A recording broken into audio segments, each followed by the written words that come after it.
I'm going to go ahead with the meeting beginning ritual. 起立，面向佛堂，参加三鞠躬、一鞠躬、再鞠躬、三鞠躬，参加各位点传世一鞠躬，开班一鞠躬，请坐下。Please be seated. And good morning or afternoon or evening, wherever it is you happen to be this morning. Well, it's this morning in LA. It's actually 1:30 in the afternoon here in scenic Indianapolis. So wherever you are, welcome. This is the September the 9th installment of the online Tao study group, and as always, it's a joy for me to see everyone here. For those of you who were listening, Derek was talking about, resetting the meeting invitations and what have you and whatnot. I am continually grateful that we have this platform to utilize for these discussions and to get information about the teachings to people and to publish our views and our opinions and our knowledge to folks who otherwise might not ever have had the ability or opportunity to hear it. To that extent, the internet is a wonderful tool, and I'm really, really happy that we're able to utilize it to do this. I've, you might notice, created a presentation for this morning that's somewhat of a departure from my usual format, which doesn't have a lot of decorative stuff on it. This one has a picture of the sunset that was taken last Saturday, not yesterday, but a week ago Saturday. That would have been, the 31st, I believe. And the title, which I borrowed from the movie The Right Stuff, because it just felt appropriate when I put my notes together for this. Sometimes a person wanders through our lives that affects us so profoundly that it tweaks our memory and our sense of what's going on around us and about our views and opinions of the way other people are against our preconceptions and stereotypic views of what we thought they might be. And I've had the opportunity to meet a couple of those folks, and one of them in particular affected me in that way. I want you to know I have only met this woman twice and only had a few opportunities to speak with her and interact with her. And I'm going to explain how and why that occurred. But those few hours that we spent together were amazing and truly educational to me, and to such an extent that I felt compelled to bring that information to all of you. 20 hours in the car. Over the Labor Day weekend, because we didn't have a temple meeting and because we hadn't seen our friends in Virginia for quite some time, Paige and I decided to drag the family to Virginia and go visit Gina and her husband Rusty in Virginia. That's about a 10-hour drive one way. You can do it in 8 if you don't stop and you drive 80 miles an hour, but we don't do that. So it's about a 10-hour drive. Coming home, it's another 10-hour drive. And it's a pretty intense drive. Through Indiana and Ohio, it's relatively flat and pretty easy, but going through Pennsylvania, Maryland, and Virginia, it's mountainous. And some of the mountain roads are fairly treacherous, and so you really got to pay attention. But we made this trip to go visit these folks. Well, we made plans for it a couple of months ago, and then on the 25th of August, just a few days before we were scheduled to go out there, Gina's mother's husband passed. And so now, instead of just a friendly visit to go running around and have some fun with friends we hadn't seen in a while, we're now driving to Virginia to support a family that we love dearly during a very difficult time. Because now we were going to a funeral instead of just a fun weekend, we became all of a sudden strangers in a strange place. It's often said of families that most of those people only see each other at weddings and funerals, and that colloquialism has its place. It very often is the truth, and in this case it absolutely was. And so we all of a sudden were surrounded by a bunch of people that we had never met, did not know, who didn't know us. And it created a remarkably interesting situation. In the middle of this was the decedent's wife, whose name is Imogene. These folks are the epitome of what it means to follow the Christian tradition.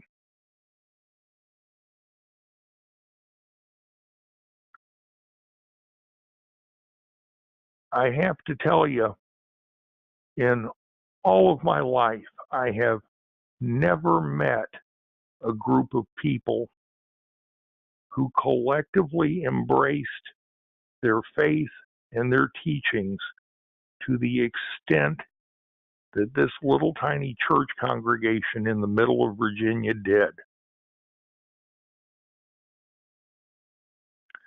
When I think about what it means to keep the faith, whichever faith that is,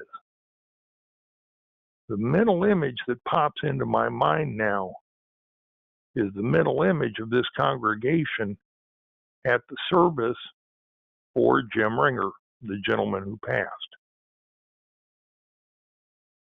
These folks, to a person, family, friends, and just members of the congregation who weren't particularly attached to anyone, to a person, were rooted so deeply in their teachings and in their faith that instead of this being a relatively traditional funeral service with lots of emotional carrying on and grieving and what have you and whatnot, that there was a deep sense of missing the person who had passed, but an absolute rock solid knowledge, not a speculation, mind you, but an absolute knowledge that this gentleman had gone to be with his Lord and Savior as they knew him. When I talked to Imogene, his wife, in her there was no sense of loss or grief or bereavement. There rather was a sense of peace and joy that I'm still kind of trying to wrap my head around. She spent over 50 years of her life with this man, and he passed from Alzheimer's in their home. She and the family cared for him right up until the end. That situation of providing hospice care at home is one of the most difficult things a family can do. It's unbelievably stressful, particularly in the end stages of Alzheimer's, where the individual with the disease is no longer in control of his faculties. He doesn't recognize people anymore. He doesn't recognize his surroundings. You know, they'll try to take off and wander across the neighborhood or whatever. And you know they're sick and they're dying and they're not going to get better as their minds degenerate and they no longer know who you are. I understand this because my father died of Alzheimer's. And so I have an appreciation for the level of stress and the amount of work involved in that process. And yet, in encountering her and speaking with her, there was this overwhelming sense of peace and of joy and an absolute knowledge that her husband's suffering was over and he had rejoined his Creator. And she was not sad. Yes, she missed him. Yes, there was an empty chair in their living room, an empty spot on their couch, an empty place in her bed.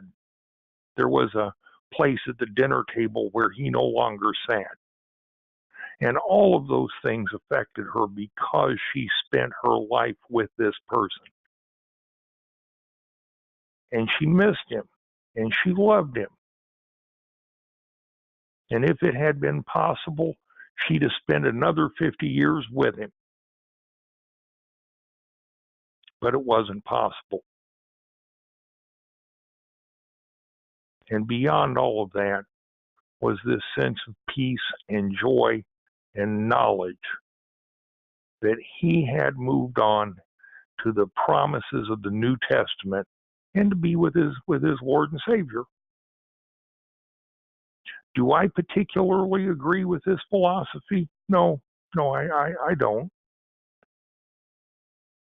And this brings us to the second quite remarkable point of this entire encounter.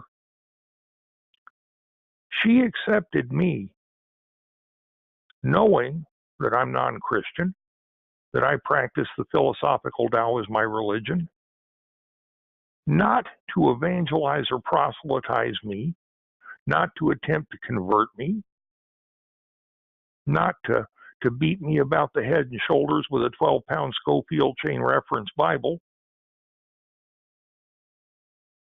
She simply accepted me as being another person of faith who was there to lend support, help, and aid wherever I could. And that spirit of acceptance pervaded the entire congregation. All of them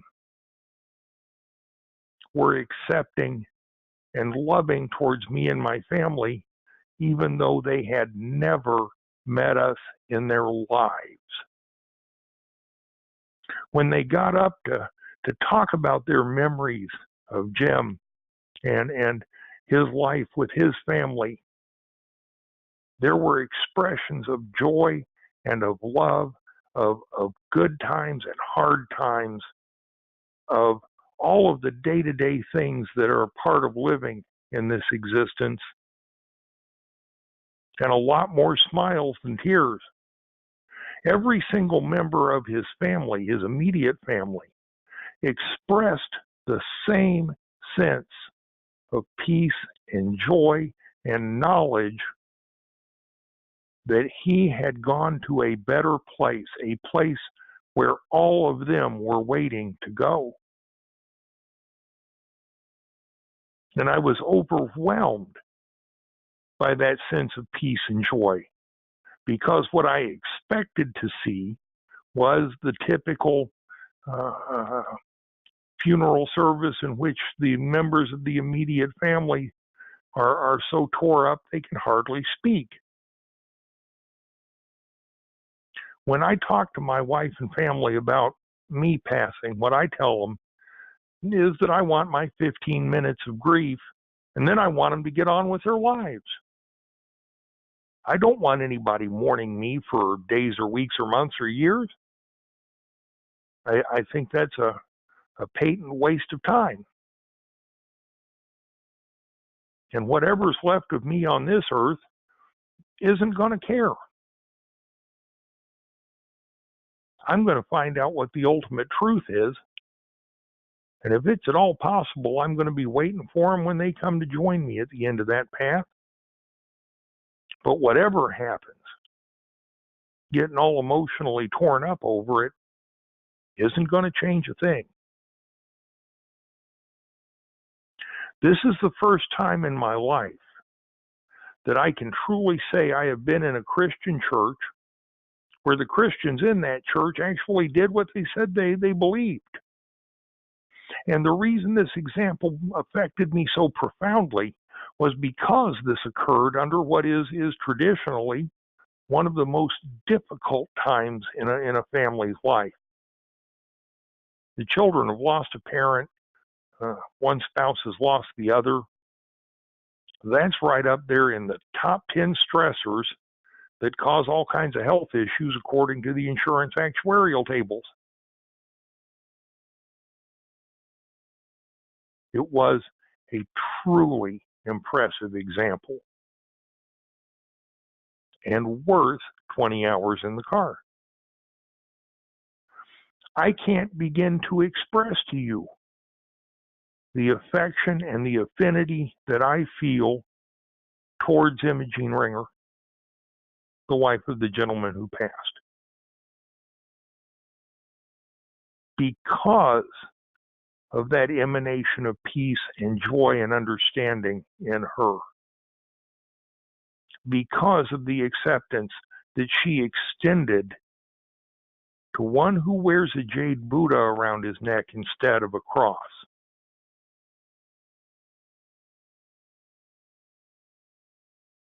She embraced her teachings. She not only talked the talk, but she walked the walk. So what can we learn from this experience at a funeral? Well, for once, instead of me being the one extending the compassion and the support and the aid, which is what I went for to begin with anyway, it was this man's wife who was doing that, and the congregation that surrounded her.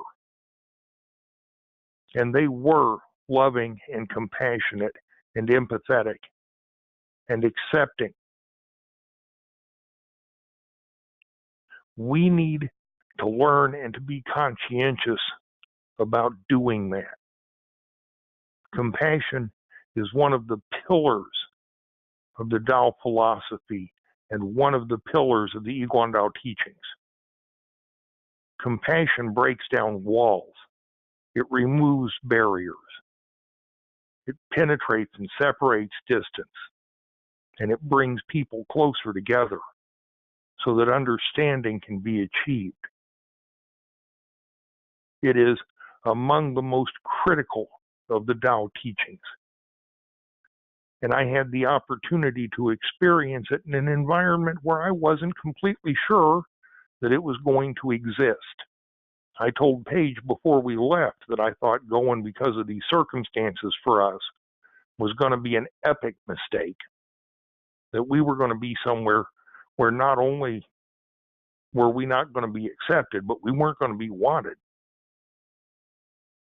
Can't tell you how happy I am to have been wrong. We can learn the art of supporting those who hurt, and that is an art. When somebody's hurting, when they're in a deep emotional or spiritual pain, that's not the time for proselytizing conversion or beating somebody about the head and shoulders with a 12-pound Schofield chain reference Bible or a copy of the Daodejing, either one. It's the time to extend help, even if the only help that can be extended is a sincere hug and a desire to do what needs doing. As it turns out, I didn't need to cook. everybody in that church provided food for her and for everyone else, and it was tremendous. There was no absence of vegetarian menu items and no absence of non-vegetarian menu items for those who were not vegetarian. I didn't have to announce that. It was just there, and it was yummy, and I was thankful. We can learn empathy. Empathy is the quality of being able to feel and understand the feelings of others. Empathy and compassion go hand in hand. They allow us to extend the hand of help to those who need it without making them sacrifice their dignity or their philosophy. We can learn to respect the beliefs of others. And I have not always had that courtesy extended me in various and sundry places where I have been. I have been blessed with the privilege of being able to solemnize marriages and perform other clerical tasks here because of my status as a shrine owner and the rarity of shrine owners in Indianapolis. So Master William and Master Chin and I got together and put that together so that I could continue to spread the teachings.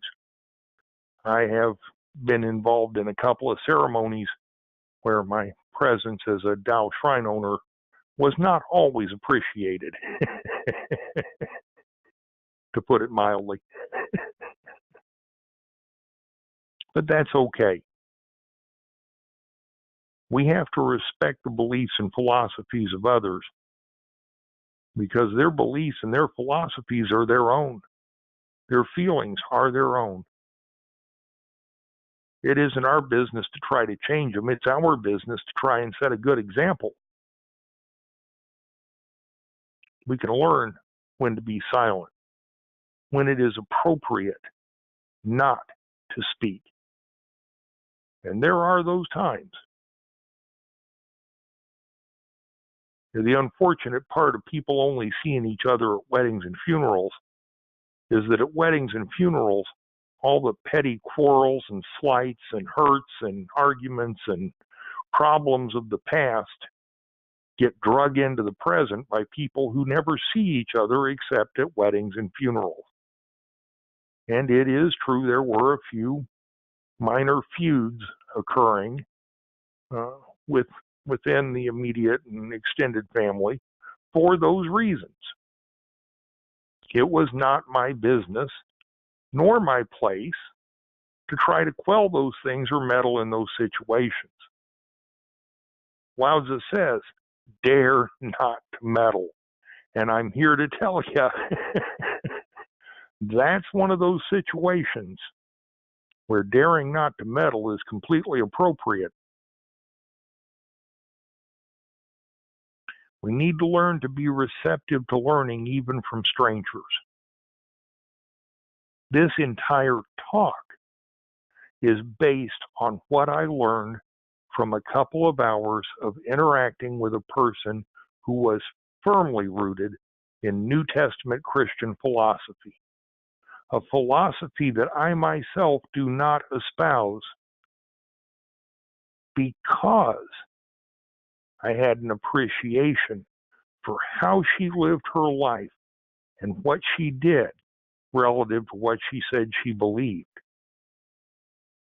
To know this woman was to see a person who was concurrently just as tough as nails, as hard as stone, and as soft as a feather pillow at the same time. Absolutely resolute, immovable in some regards, and yet emotionally available to anybody who showed up. To observe that to me was fascinating.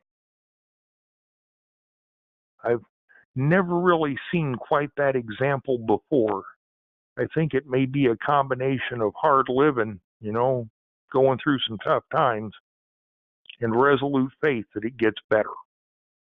Whatever caused it, it was amazing to see. And I learned from that. And I saw another shining example of how to be a friend. And she was, to everyone who showed up, at a time when she should have been devastated. It was remarkable to see. So remarkable that I put this event in my little mental notebook of things to keep in mind as I both practice and teach the Tao teachings. Just very shortly, Jim Ringer, her husband, was born in January of 1939 and died in August of 2018. He was a soldier in the Army. Early on in his life, he was a hard-drinking, very tough, remarkably resilient Virginian. And because of his perhaps not so Christian ways earlier on, he and his wife had more than a couple of rough times. Following his joining this congregation, he became an individual where that resiliency, strength, and toughness became a blessing to tons of people in that church.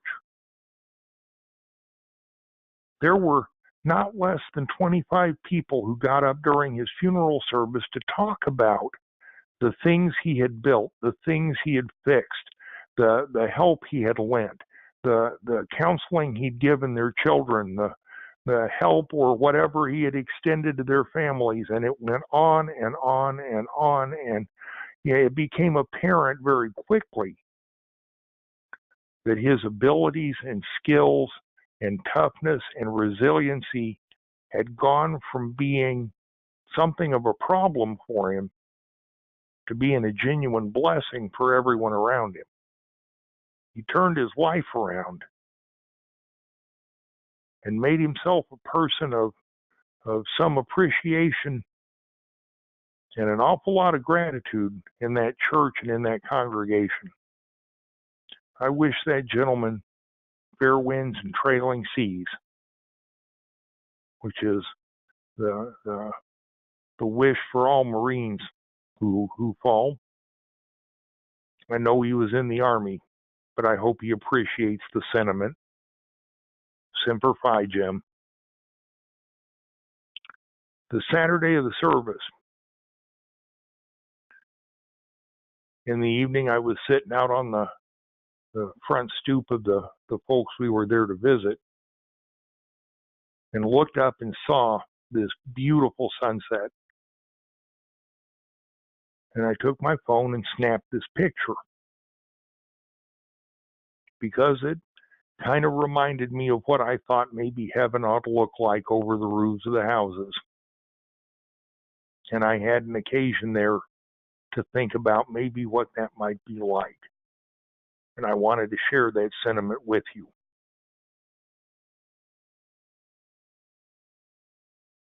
This life is a blessing. What happens when we die is a mystery. Between now and then, we should take advantage of every opportunity that we have. Sometimes we encounter the most profound lessons in the most unexpected places, and this absolutely was one of those situations. And I'm thankful to have had it.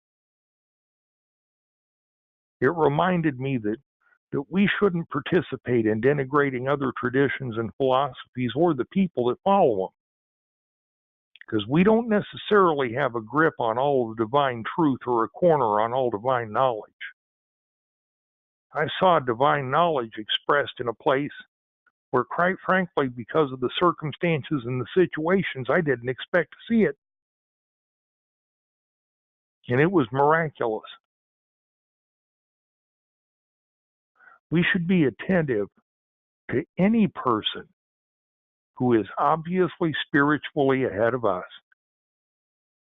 You might ask, how do I know who that person is? It's pretty easy to tell.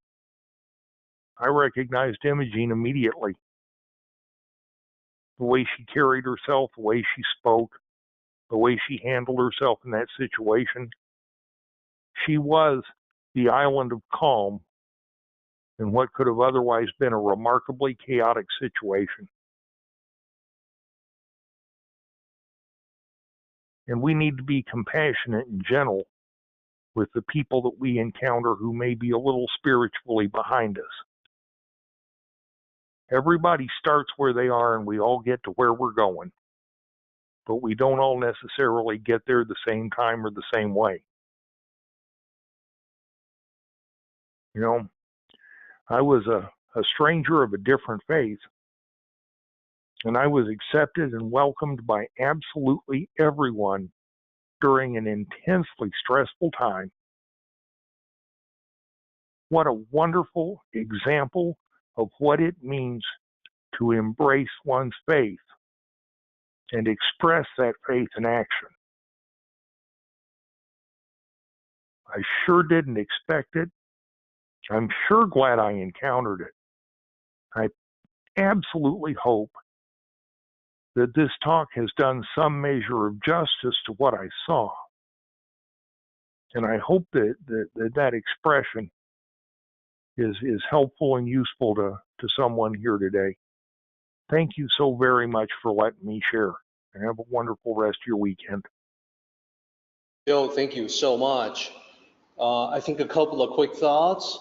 Number one, there's nothing quite like an encounter at a funeral to bring one's awareness to some of these central questions in life.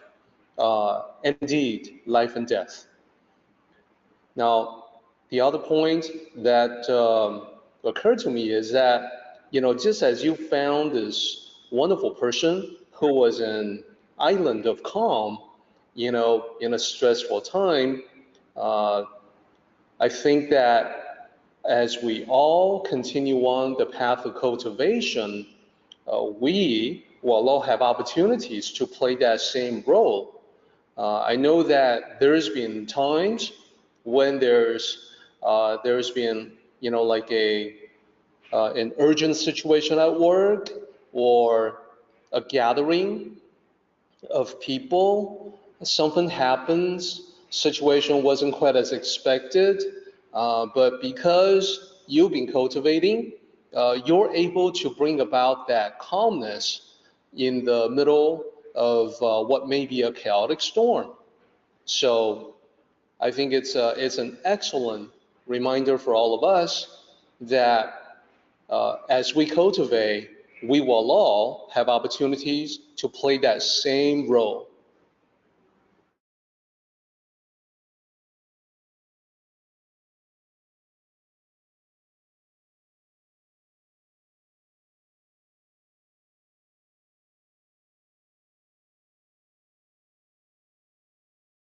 Let's go ahead and do the meeting ending ritual, everybody. 起立，面向佛堂，持架深鞠躬，一鞠躬，再鞠躬，三鞠躬，持架各位顶传十一鞠躬，斜翻一鞠躬。We're done, everybody. Thank you so much.